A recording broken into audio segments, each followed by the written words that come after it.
from the time that Kärcher put the ball into touch on the full from the kickoff, Australia was on the back foot, and that continued to be the case for much of the next 80 minutes. They battled valiantly, but the All Blacks at home, in fact the All Blacks at Eden Park, are almost impossible to beat, and that was the case again on this Sunday night in Auckland.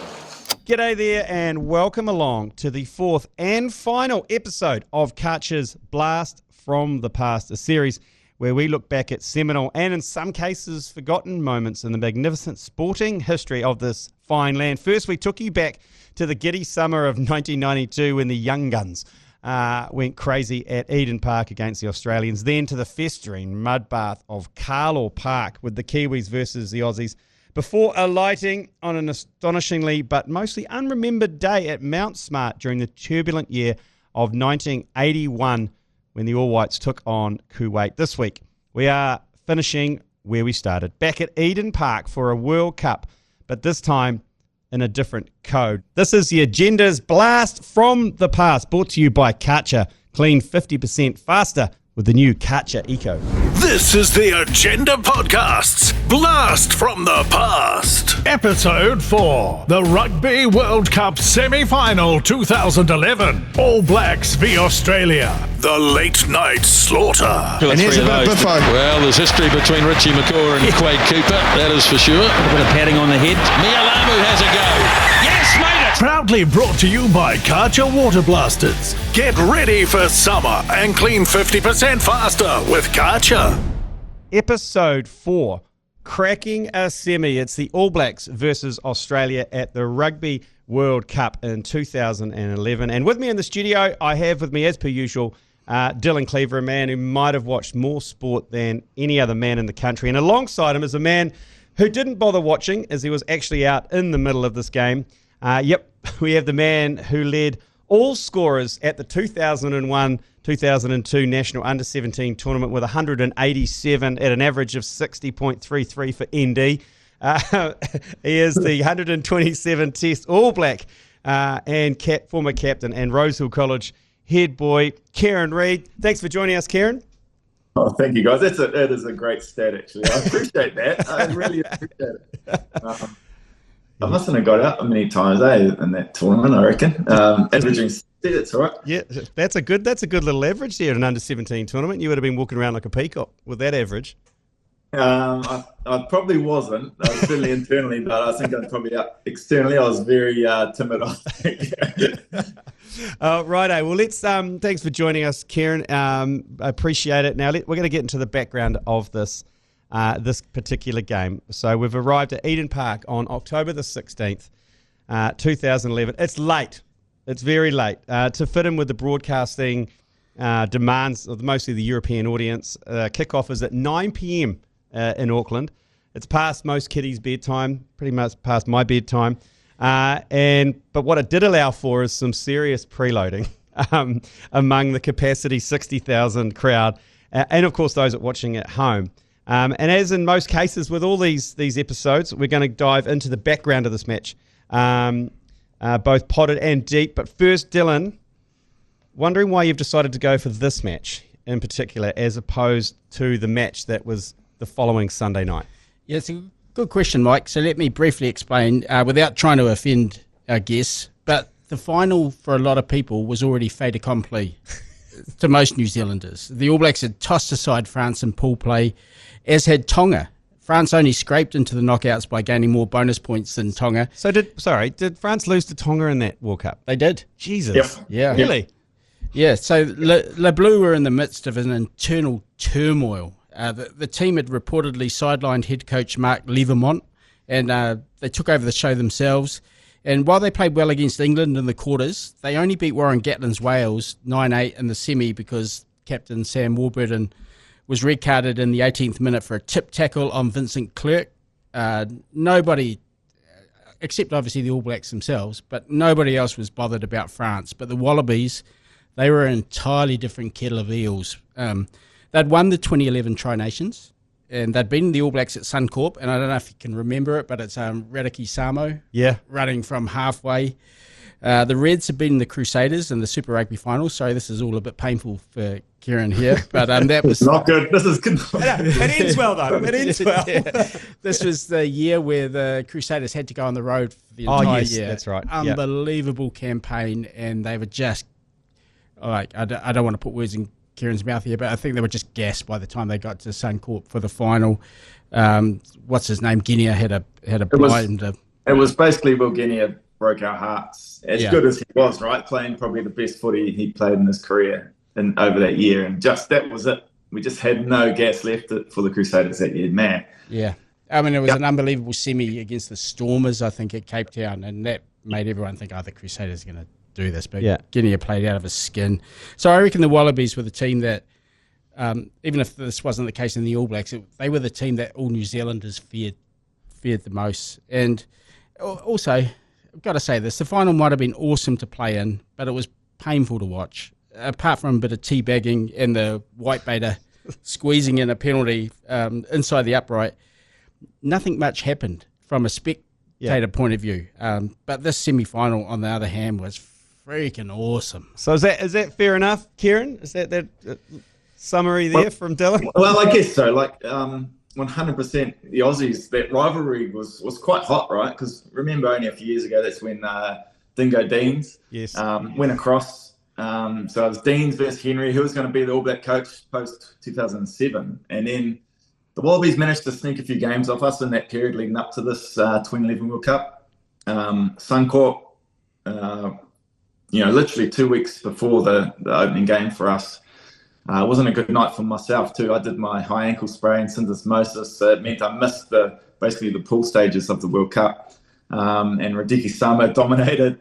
That was our last hit out before a World Cup, and we got smashed by Aussie in Brizzy. So it was, eye-opening for us, but also going, okay, now we're on to the main dish. And playing against Australia, we kind of know their game. We know what they're going to bring. So it lent itself to, turn up for the semi-final. It was on, 100% on.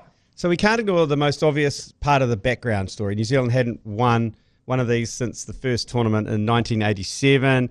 We'd only made one final since then. That was in 1995, and we were rewarded for that by a case of E. coli and a Joel Stranksy drop goal. I still remember that. So I was upset. I was fundraising at my my high school for our rugby tour, and we had pulled the whole dining room and a massive projector screen up there, potentially one of the most deflating ever fundraisers I've ever done. So we'd crashed out of the semis in 91, 99, 2003, and didn't quite make it that far in 2007. So anxiety was running high among lifelong fans around rugby heads. You must have felt that added pressure there, Kieran, amongst the team as well? Oh, yeah, of course. It was hard to get away from it. I think, the fact was, though, we'd learned a lot of lessons. New Zealand Rugby rehired the same coaches. So they were able to take that failure of 2007 and bring that forward into 11. And I think we just, we walked into that World Cup knowing what it was going to be like. Playing at home, it's been 24 years since the All Blacks had won it. So we front-footed the pressure. We talked about it. We, brought in some techniques that were going to help us in that space. Our mental game was, just evolving, probably the start of it, right? So it was the thing that was differentiating ourselves from other teams at that point in time. So we did all this work, and it didn't mean that when you got to that moment, that kind of weight just chucked on your shoulders and you realised the enormity of it. Because everywhere you went, we tried to get around the country a bit. We played, around the North Island. We'd been down to Christchurch and prepping for one other game. And you just couldn't get away from it. It's the first time in New Zealand. Every other test match you come and play in New Zealand, no one really gives a hoot because they see us quite a lot around the place. Whereas this World Cup, you couldn't walk out of the hotel without there being a few hundred people just waiting. Getting on the bus to go to the ground, thousands of people lined the whole route to Eden Park, which just doesn't happen any other day of the week or any other test match. So, look, it was, it was incredible to be a part of. And, so we've done all that work to kind of understand what the pressure was going to be like. But until you're out there and you feel it, it's the experience, I think, that that you kind of learn from. I felt we were in a pretty good space. So, yeah, on the field, it's easy. Off the field, you've got to learn to try and calm down those kind of demons. But once you get on the field, it's kind of what we did. I guess a critical factor in the background to the semi-final as well, and one of the reasons why there would have been some comfort among fans was that in Richie McCaw and Dan Kärcher, you've got two of the out-and-out greats of all time. However, by the time we get to the semi-final, Richie is playing on one foot, which we later learned was quite a bad fracture in his foot, and Dan has gone completely. First of all, as you're all aware, Daniel suffered an injury yesterday at captain's run, and clearly he was quite significantly hurt at the time. We had a scan done last night, and unfortunately it's confirmed that he has this significant left groin injury. He's torn the adductor longus tendon completely, and so that's obviously a severe injury, and that's going to rule him out of the tournament. So, that's obviously made things a little bit more complicated. Yeah. I mean, Carter's understudy Colin Slade had also been ruled out after injuring himself in the quarterfinal win over Argentina, meaning an inexperienced Aaron Cruden earned the start in the number 10 jersey. In the build-up, former Wallaby Greg Martin said that it was not feasible that the All Blacks could beat the Wallabies with Cruden at fly half. I've got an exact quote from him, actually. The quote here says, "If there is one man they can't do without." Should I do it in an Australian accent? Yeah, I have to do it in an Aussie drawl. Okay. If there's one man they can't do without, it's Dan Kärcher, because Colin Slade and Aaron Cruden are on a different planet completely, Martin said. They cannot win the World Cup if Dan Kärcher is not there. It's kind of... was all right. Yeah, it's all right, actually. Kieran, what sort of confidence did you have in Crudes when he came in? Oh, look, we had plenty of confidence in them. I think in saying that, though, we probably, Dan Kärcher's Dan Kärcher. I think it's not unfair to say that as the best player in the world, you're not going to have the same level as what you have with him, obviously. But the All Blacks, it's a team-first environment. It's your role, right? You just got to nail what you have to do. And so that's all the first five had to do. What you get with a guy who's had experience like Dan Kärcher is he can then control so much more outside of his role, which you wouldn't get with these young guys, with Slady and Crudes. So, look, I don't think it was an unspoken thing with our forwards that, unfortunately, by the time we got to these stages, we couldn't quite probably play as open and how we wanted to play as much as we could because of the personnel that we probably didn't have in those spaces. So we thought that we'd win it ourselves, basically, as the board pick, and have to do it a little bit different to perhaps how we'd normally do it as All Blacks. So the confidence was right there with those boys, and really it was just a case of preparing well. And Cruden was a real calm character. He'd obviously been through a lot himself in his young years, going through cancer as a teenager. So look, it was it was for us. We're happy to have him on the field. Yeah, well, he was in a Waikato jersey not long ago. He's still going. Still going around. Having Lima Sapuanga. Yeah, he's still going around. Okay, we're going to take a quick little break here, and we're going to come back with the match itself.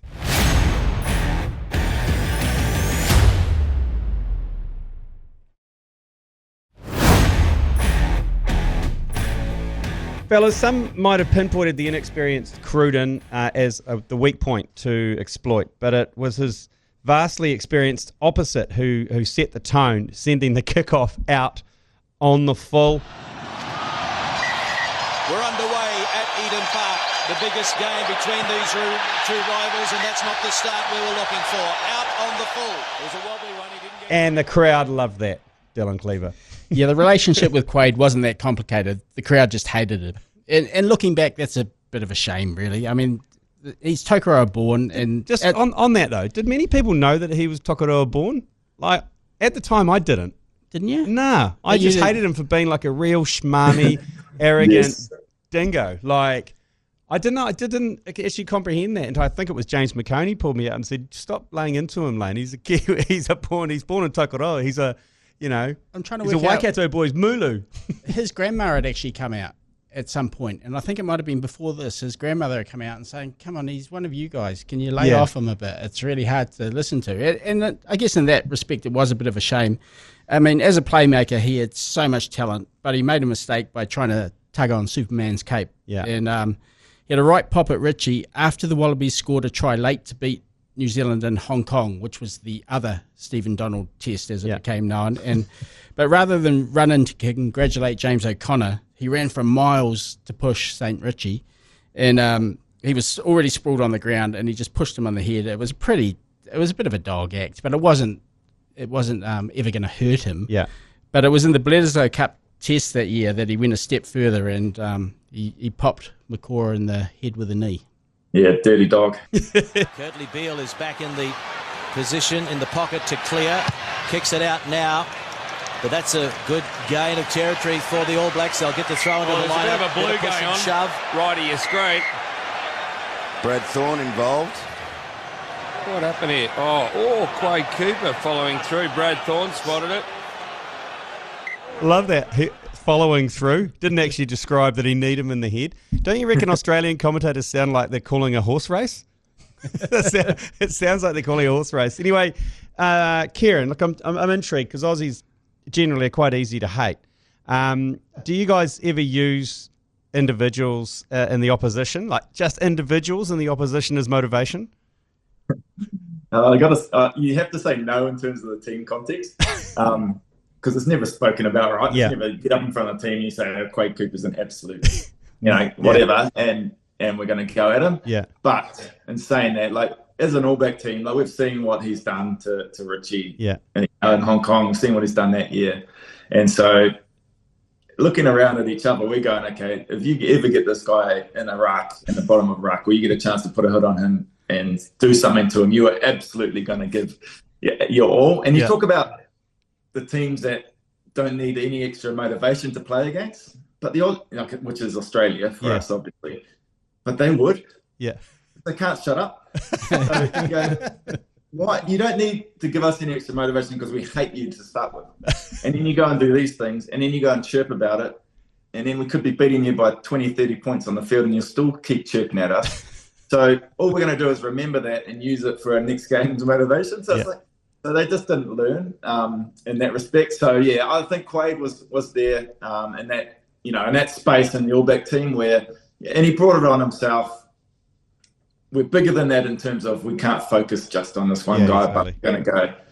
We know how talented he is, but yeah, we get a chance to get a hold of him, and I think Richard Kahui got on a good one in that game. Yeah, he certainly did. I think I still vividly remember that. Yeah. That's interesting to hear. Do you think the Australians are the other way though? Do you think they'd be more susceptible to targeting individuals in terms of that and using that as motivation? I think they do actually. I think legitimately they do. Just purely in that game. I had syndesmosis high ankle sprain in that Suncorp game before the World Cup. So I was coming back. I had it come up my ankle strapped. I was kind of, wasn't handy. Yeah.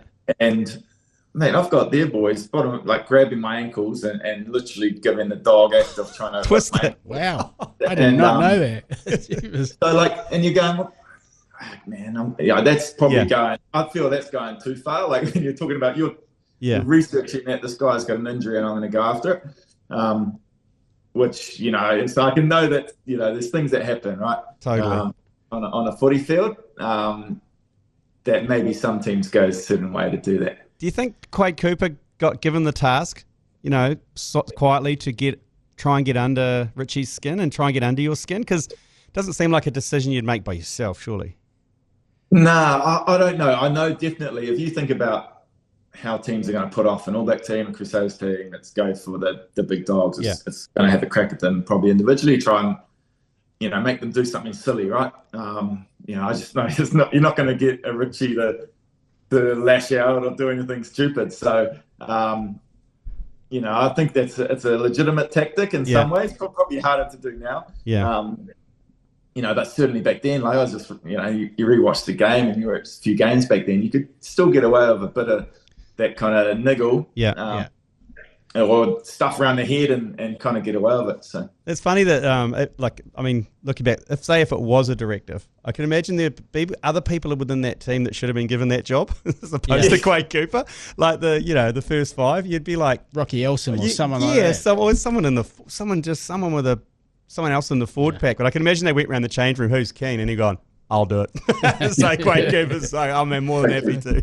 Hey, Cooper aside, it was obvious the All Blacks were switched on early. I mean, they pinned the Wallabies deep from the scrum on halfway, and when they cleared to touch, they threw in quickly, and Izzy Dag, preferred at fullback over 100-test veteran Muliaina, went on a brilliant run through the heart of the Australian defence. That's out and nice too. 40-metre kick. They throw it in quickly. So here's Israel Dag, and he beats a couple. Israel Dag needs to link up. Great run by the fullback. Well, I'm glad you mentioned Izzy, DC, because we can't ignore the fact that it wasn't long since him and Corey Jane had been on a bit of a big night out, a couple of sleeping pills, bit of a wander through Takapuna, head to the Elephant Wrestler for a couple of beers. Kieran, you have to talk us through the morning after the night before this one.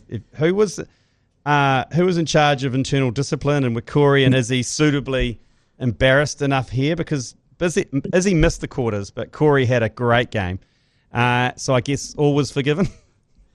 Yeah, it was interesting, right? Like, I wasn't, in the same conversations in that leadership group then. I wasn't in that leaders group in 2011, but the whispers started going around the team. I was that goody two shoes tucked up in bed, wake up the next morning, just a normal day. But then at breakfast, there's a few whispers of what happened, and the coach who wasn't happy was Smithy, So I think the senior players, Richie and probably Kevy and Brad and stuff, I think had to, really talk down Smithy because he was absolutely lost. He was wanting to kind of throw them out, get them out of there, everything. So it was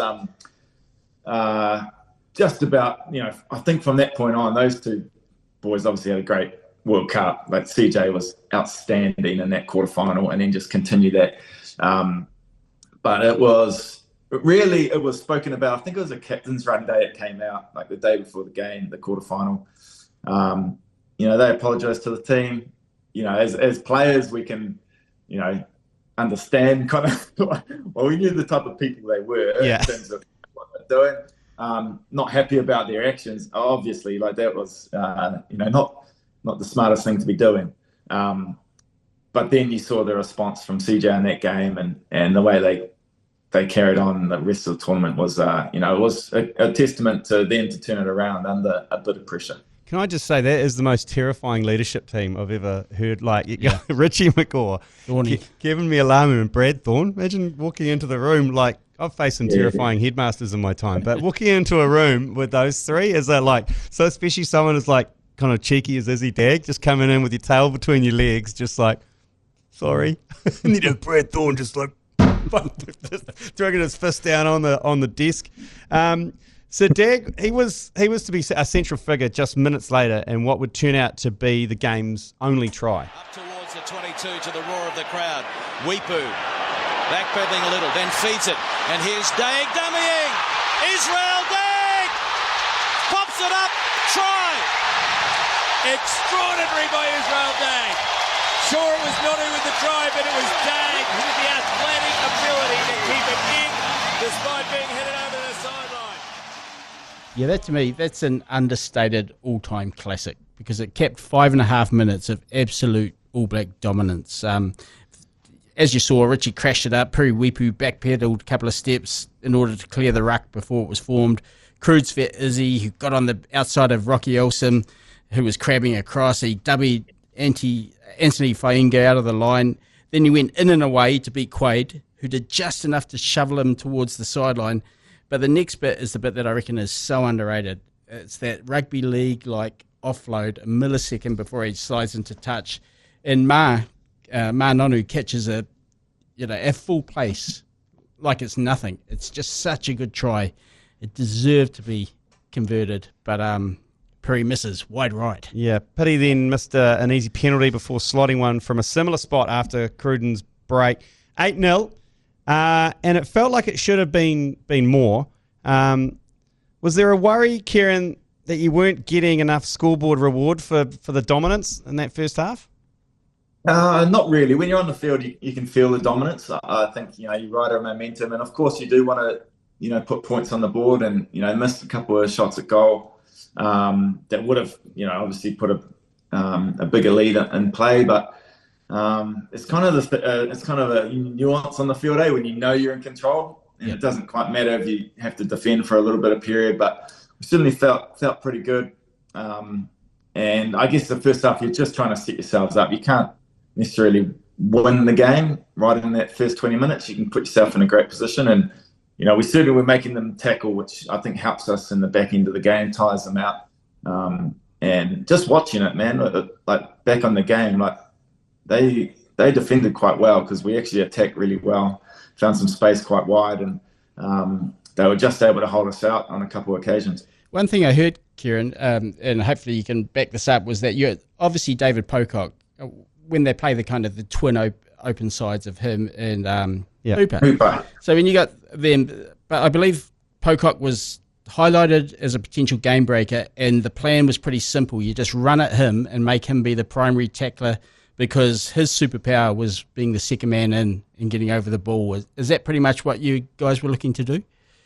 Yeah, 100%. So he was, if you took that, well, I said we don't target individuals, but he was one guy in an opposition that we would target, and we'd, all through the week at training, we'd have a guy in a bib, and he would be David Pocock, and we'd be running at him every chance we got. And actually, because of Richie's foot, Matt Todd, who was still a young player then, got flown up to Auckland. He was staying with his sister-in-laws, and there's on their couch. So he can't stay with the team. He couldn't stay with the team because he wasn't part of the squad. Yeah. So he was staying on the couch of his sister-in-law's flat, I think.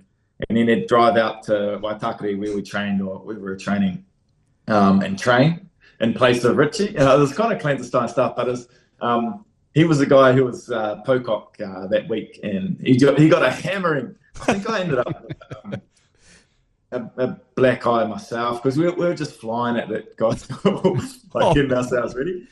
What a job! So we knew that he was an outstanding player, probably one of the toughest players I've come up against is David Pocock in the international game, and so definitely a huge threat.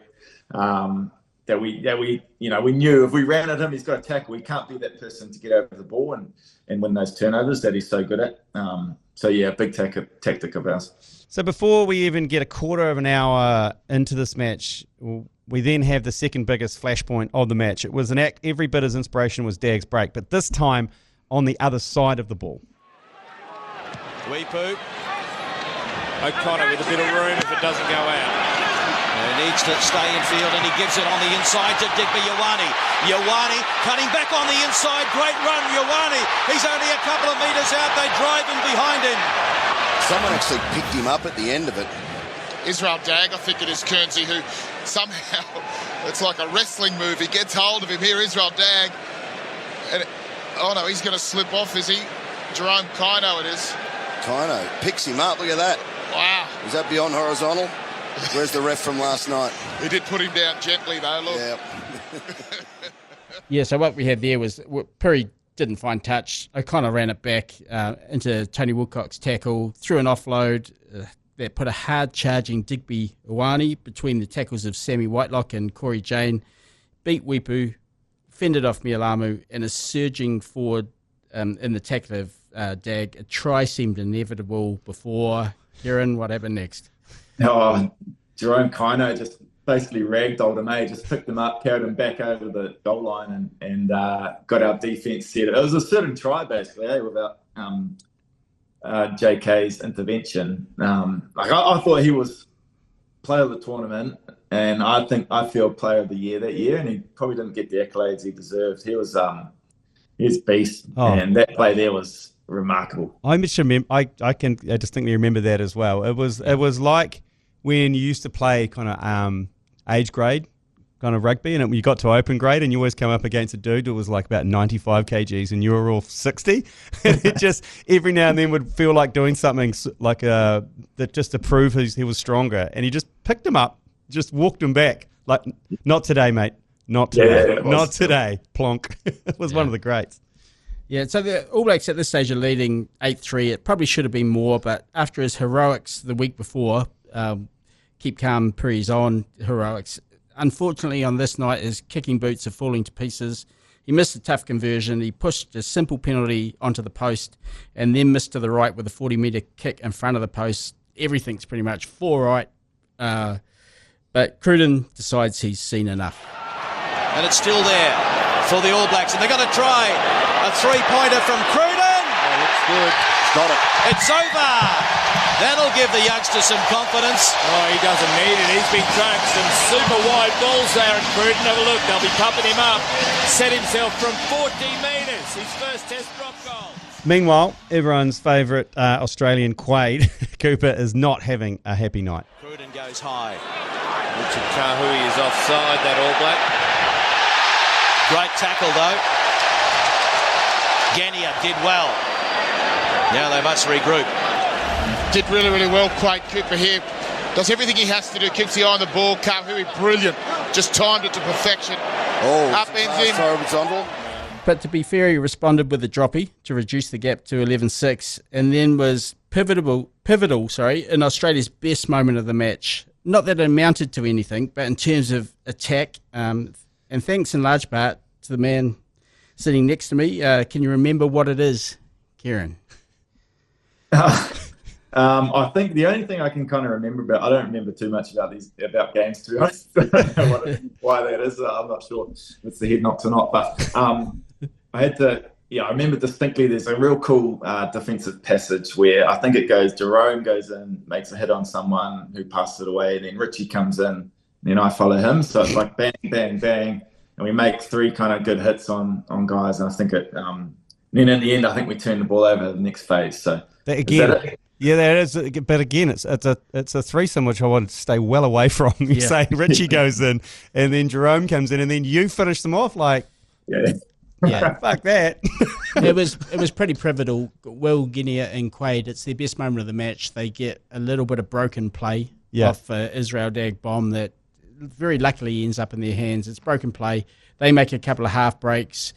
These half breaks are shut down, but it really does look like Rocky Elsom's got a lot of room to work with in the midfield, and Kieran just comes across and wipes him out. They're then suddenly on the back foot. All Black turnover. All there to mop up the crumbs. Genia dummying. Genia! Almost through. Pops it up. Here's Cooper. Quade Cooper. Oh! Brilliant stuff from Cooper, and he got it away to Genia. Now McCabe, Alexander, Elsom charging onto it. Great tackle though. Brilliant stuff by Kieran Read. Genia, he needs support. The All Blacks charge in. Oh, nice play of All Blacks. So it's turnover. So New Zealand lead 14-6 at halftime. It didn't seem enough reward really for the dominance it was. What was the feeling like in the press box, Dylan, where you were hanging out with the rest of the fishies? Yeah, so I was mainly surrounded by New Zealand journos, and I think it was, I wouldn't say it was comfortable, but the performance just looked razor sharp. It was one of those ones where everyone had the same thought, like how are they only 14-6 ahead? They look good. Corey CJ was just dominating in the air. Israel Dag and Aaron Cruden were having really good games as playmakers. Pocock, as we mentioned, was pretty much a non-factor. But you're right, you looked at the board and you just wondered how it was only an 8-point lead. And I was wondering in the sheds at halftime, Kieran, was there any anxiety about the scoreboard? Not really. I think, you obviously know what the score is when you run it at halftime. But, we got to the point where the process was trumping the outcomes, I think, for us. And, the fact we're playing really well, our performance was right up there. We're pretty clear on what we need to do in that second half, and it was just kind of keeping up what we were doing. Our process is normally pretty similar, where the forwards will talk about what they can do, and then we'll come together. And we kicked quite well in that game, as you said. CJ was dominating the air, and I think that just led us to just have momentum through most of it. So look, pretty calm, I think, in the shed. I wouldn't know exactly what we were saying, but who does most of the talking? Do the players do most of the talking, or is it coaches? Yeah, no, it'll be players. Players will do most of the talking. Coaches will come in. There might be a point that maybe Shag, as a forwards coach, would deliver to us. Smithy might have one defensive point to give the team. Probably finish with Ted or something, but yeah, most of the time it's the players, and that's the beautiful thing, right? We're the ones out there empowered to take that responsibility and the leadership. So any anxiety people might have had felt over Pitty's kicking boots was quelled immediately after half time when he not only forced the turnover penalty, but then he kicked the goal. 17-6 up. Yeah. So starting to stretch a little bit of a lead. The anxiety starting to subside. I just want to focus on Piri a little bit here because the country obviously fell in love with the whole keep calm, Piri's on thing. And I just wonder, Kieran, what sort of presence, because he always comes across as this cheeky kid who likes diving for kinner and power and all that sort of thing. But what sort of presence was he on and off the field at that time? The hype was real. It swept the country, man. It was crazy. But like he exactly what, like you said, you know, he's a cheeky, you know, kind of hunter, gatherer, fisherman, right? So he didn't change really his approach. He wasn't necessarily part of decision making, you know, during the week. He just was doing his role. So he didn't have any extra responsibilities. Obviously, the kicking of the goals was the only difference really in his game. And I think that probably allowed him to gain some confidence throughout the rest of, you know, his game and ability to control. So, not too much changes. I think everyone was probably giving him more shit, to be honest, as a group than anything else. So, he was definitely influential. And the same as like a lot of guys, he was just really calm and pretty collected in those spaces. And I think that's the key for us, and especially this game and the next one. So, Kieran, so here's a question for you, because when I mentioned this game to you, you did say something to me. How much exactly of the second half do you remember? Because your head had an unscheduled meeting with Samos, didn't it? Yeah, it did. I literally just watched this game just now. It's the first time I've probably watched it in most of its entirety. I did see this thing. I don't really remember games, but I don't remember too much anyway. So look, I'm not that guy who remembers blow by blow what happens in games. I know the key things that, you know, the feel, what it kind of felt like. Radiki's got, I don't know how I came off better than he did in this clash. He's got the monster head and the hair to kind of, you know, to try and buffer his knock. So I saw it on TV. I kind of like hit the heads, and I'm kind of thinking to myself, shit, that should hurt. And then I kind of get back up straight away. So I must have been all right. Hey, even if you couldn't remember it, that's fine, because if we're being really honest, not a heck of a lot happened for the rest of the game. And that sounds dismissive, but it's actually the opposite. It was an absolute All Black masterclass in shutting the door on the opposition. The forwards kept winning the inches at the advantage line, forced the Wallabies to kick, and Dag, Jane and Richard Kahui, they never looked like losing the aerial battle. And then there was the scrum. Well, they haven't been able to get clean ball at scrum time. Again, they've lost it again. Penalty. And look at the All Black forwards. Brad Thorne, fist pumping. If somebody says, where did the Wallabies lose it, that's where it is. Unable to get back into the game because of the scrum. Yeah, I mean, Brad Thorne, like, how much of a unit is that guy? Like, coming into the All Black setup, mate, he just looks like he would just eat weights for breakfast. What was that? What was he like to train with and be with? Yeah, he's a great man, like a really top bloke. But as you say, like, yeah, he lived and breathed the gym, lived and breathed like the professionalism of the sport. He'd been doing this for a very long time, right? You know, started at the Broncos, the mid-90s or whenever that was. Yeah. So, he was a great man to have on your side, and the professionalism he brought to everyone around him, the epitome of kind of how you do your role to the best of your ability. A guy like, I just watched Owen Franks, you talk about the scrum, like, man, our scrum was good that tournament. But then little things that Owie was doing in this game as well. He was kind of the disciple of Brad.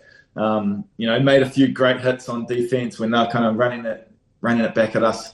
And then Brad won plenty of ball. I was probably calling to him a lot because they're giving us the front of the lineup. So he turned into a guy who couldn't jump when he first came to rugby, like literally didn't know how to jump. So this guy, probably one of our most explosive guys in the lineup, and pretty safe hands. Like I could go to him knowing what we're going to basically guarantee ourselves the ball at the front of the lineup. So yeah, he was an awesome man to have.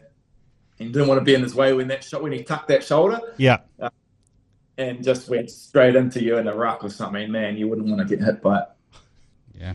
And so Perry kicked the penalty from that scrum penalty, and 26, less than 10 to go. Feels like it's good as over, but SB Dub, Sonny Bill came on, put a shoulder charge on, and got sin-binned with 5 to go. Any late nerves? Nah, not really. I think we were pretty comfortable. Obviously, you don't want someone in the bin, but as you say, that whole game, we were just in a great headspace, and our performance, we just knew how to nullify their threats, and we knew where we could make our gains through our game plan. So, look, it was in some ways, in terms of tactically, that game was as perfect as we could kind of put out there on the field. Obviously, another day, and we've done that previously, where we've maybe put 50 on them, but just on this occasion, it just didn't work that we got the points. But 20 points to 6, still a pretty impressive game. Yeah, no doubt they were still chirping right up until the final moment. It's a mile offside again. It's been kicked downtown. Quade Cooper. Will it go into touch? Quade Cooper back there, dives on it. He's taken into touch. It is all over. Semi-final 2. Okay. And Richie McCaw and the men in black. New Zealand through to the final of Rugby World Cup 2011. And here's Sir Richie going way over the top with his post-match excitement.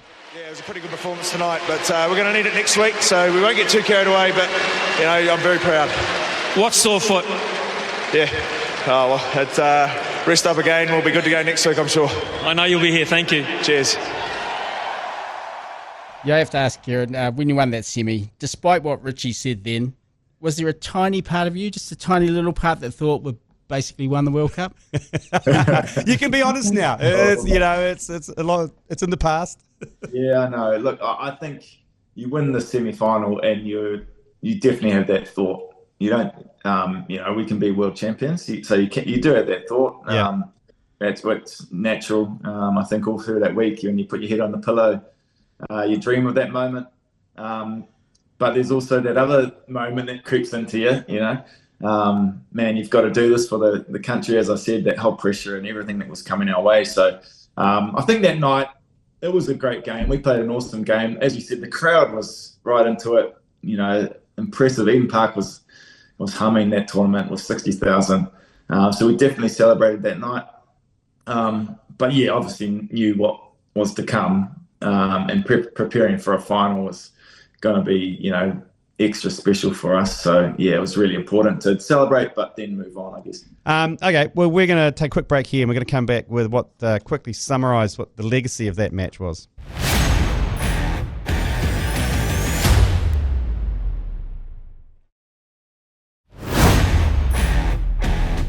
Right, welcome back, DC. What was the immediate legacy of this match? Well, it was the legacy that very nearly wasn't. And I've written some bad columns in my time, but I remember writing a column during the week basically telling people to stop being the thought police, because everyone thought that the All Blacks would win and win handily, but we were told not to think that.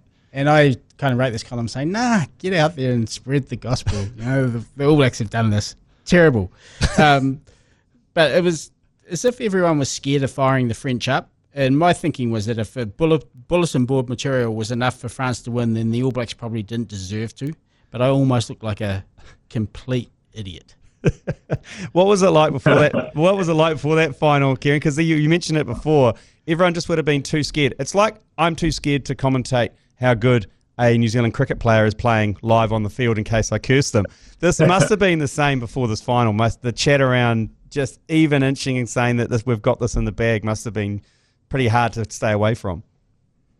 Yeah, look, it was like you couldn't help but feel the vibe of everyone around you. But also then it was, yes, the public thought it was a given because we just smacked them in the first rounds and they'd lost to Tonga and things. But the way we prepared, we just couldn't have that thought come into our preparation. And so, look, it was, I think from the start of that week, it was pretty clear that we were fed that all the times where France had knocked us out. So 4 years earlier, Cardiff, 99, semi-final. Like those moments were what was being played in our team room that week.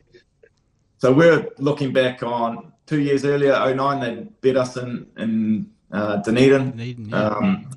So like that was in our heads. So we had to pump ourselves in that to try and get us in that space because we just, if you went into the game thinking you're going to win, it just wouldn't have been great for us. So look, there was a preparation for a World Cup final, which is special. And as I said, like the people of New Zealand got right in behind us. I think that it was hard to try and prepare as normally as you could because you knew it was something that hadn't been done for 24 years, and it's going to be our best opportunity. If you write a script for a young rugby player growing up, and you're kicking a goal in the backyard, it's to win a World Cup at home, right? Eden Park. So that was our chance. So we framed it in that way of an awesome opportunity. But in the game, it was I don't know if it was everything around it, but it kind of didn't end up being the game you kind of wanted, really, did it? Oh, look, it got the right result in the end. I was there. I was right top of the East. They put those temporary stands on the top of the East stand there. It was basically about, 10,000 seats on a scaffolding. I was right at the top of that. And the atmosphere was a little odd. Compared to the energy of the semi-final in Australia, it seemed like that everyone was collectively just holding their breath, waiting for that final whistle. Was that the same on the field? Like, could you feel that? Yeah, you could. It was suffocating. It was like the week before, there's the chant, everyone's in, it's loud. Yeah. But basically, maybe even before, maybe when they just about the whole second half, no one took a breath in the crowd. Everyone's basically got their head in their knees, like looking down. And so every time there's a brain, you kind of looked up in the crowd, there's no noise, which was surreal. And I'm like, man, this is, we need a bit of lift here. Come on. And everyone's just like shutting their eyes. Like my wife's up there not looking. I think she's looking like no one's able to watch this game. On the field, strangely, calm, clear, pretty, and I felt that way. Yeah. But the bus ride to the game, most nervous I've ever been before a game. Half time, I came in and so pumped in that, but half time I was nervous as well, like just about literally shaking at half time, trying to calm my nerves. But when I crossed that line and got back out there, like it's gone, and you're kind of pretty clear, and I was able to. Be real calm in my thinking. But yeah, man, when you're not in control, I can imagine how much you're feeling on it. But once you're in control, you're on the field, you can do something about it. So that's probably the thing that I felt. Being on the field, you had some semblance of control of what's going to happen. Yeah, I must admit, Kieran, I was involved in the head and the hands. I had a ski jacket on. It was I remember it being relatively cold that night, but I basically zipped it up the front of my head and put the hood over because I just couldn't deal with it. Because I'm actually a terrible watcher of kind of games live. Commentating them. Well, you go to all of them. Yeah, but commentating them, I'm fine because them. It's like I've got to shut up. I've got a job to do when you're commentating, so I can't watch it. But I'm a terrible fan, and the nerves get the better of me. And that particular game was just so terrifying. Do you know, I felt okay about it, but I was in the press box and I happened to be jammed right up against the left side of the press box, and it's a window at the side too. And right across a little gangway from me was the coach's box, and up against the right-hand side of the coach's box was Ted. And so I was actually feeling quite calm about it until about midway through the second half. And I think, it might have been a little bit deeper than that because I think Andrew Hoare was on. And there was Craig Joubert kind of looked the other way when I think Horry might have, on another day he might have got penalised. Yeah. And I kind of looked across the coach's box and Ted was a wreck of a man. Like, it was just so white, and like you could almost feel the shaking. And up until then, I'd been feeling calm, and then I'd looked across and I thought, oh no, this is not going at all how I think it should be going. Oh well, it's in the scorebook, isn't it now? What was the kind of longer term legacy, Dylan? Yeah, I guess the longer term legacy was that the gorilla was off the back, and it probably gave them a license to express themselves in 2015 without constantly being referred to as World Rugby chokers.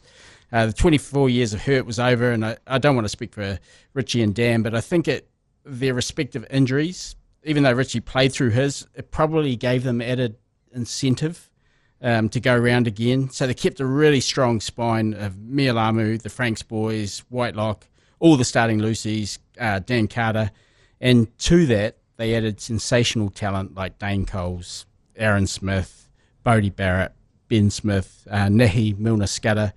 Their leaders knew how to win, and they certainly did. They won again. Mitchell's lost it. Now here's Ben Smith in space. Bowden Barrett's got a heap of pace. He leads the charge. Go Bowden! That's so do it! That's the World Cup! Bowden Barrett! Yeah, that was a hell of a team, that one over in England, that final against Australia. Again, I was there right at the back of the nosebleeds. This time, I did not have the jacket zipped up to the front of the face. It was enjoy that one a bit more. Oh my god, that was so good. That was one of the greats to be at, that one. Here's to finish off, Kieran. Here's a hypothetical. But I'm going to put you on the spot here. Who wins, the 2011 team that won that semi-final against the Wallabies, or the 2015 team that won the final against the Wallabies? And you can pick a draw. Man, that is that's hard to know. Two different teams. One team that had all these ghosts and all these things in the past, right? Yeah. To try and get over, being involved in heartbreak and everything. Talent-wise, probably, I think 15 is better. Mentally strong, maybe 11 collectively. So it depends what kind of night it is. But maybe let's go. Okay, we've got to pick one. I think I've got to say 2015 is our best side that we've ever had, that I was involved in. Yeah. That team from 11, lost 4 games till the end of 16. You know, that was pretty talented. And those guys who had been there for a long time were still 100 testers, still playing well. Plus, there's the next generation of 100 testers were in that side. Yeah. It was a very bloody special team to be a part of, that 15 team. Yeah. And a completely different atmosphere. Like, I talked about how nervous I was in 11. Yeah. 15, away from the crowds, away from the home of expectation and pressure and everything, we could get away from the rugby in between the games, you know, at certain points. So you didn't have to think about it constantly, which helped. And I think that allowed us to certainly express ourselves a bit more in 2015. Yeah, as a fan, that was a special time. And I must admit, during that final, what thing that really wound up, and it actually got all the All Black fans going, it actually kind of slapped them out of their usual lull, was when Swing Low, Sweet Chariot started belting around. Can you remember that at the final? It was like all the English who turned up thinking it was going to. They all sang Swing Low, Sweet Chariot. They didn't even make the quarters. I know, and that just drove all. That was the one thing that's like just sent all of the. What do we do now? And everyone's like, All Blacks. It's like, so I don't know. It was like something that was our terrible response to Swing Low, Sweet Chariot. Yeah. But hey, Kieran Read, thank you very much for joining us here on Blast from the Past to take us through that particular game at Eden Park, the semi-final versus Australia. It's a real pleasure getting an inside look, not only at 2011, but in 2015 as well. So thank you very much. No worries. Cheers, guys. Thanks for listening to the Agenda's Blast from the Past, brought to you by Kärcher. If you want to win yourself a brand new Kärcher water blaster to tidy up your outdoor area this summer, then just text BLAST to 3236 and fill out the details, and you could be winning a brand new Kärcher water blaster. This is the Agenda Podcasts, Blast from the Past. Proudly brought to you by Kärcher Water Blasters. Get ready for summer and clean 50% faster with Kärcher.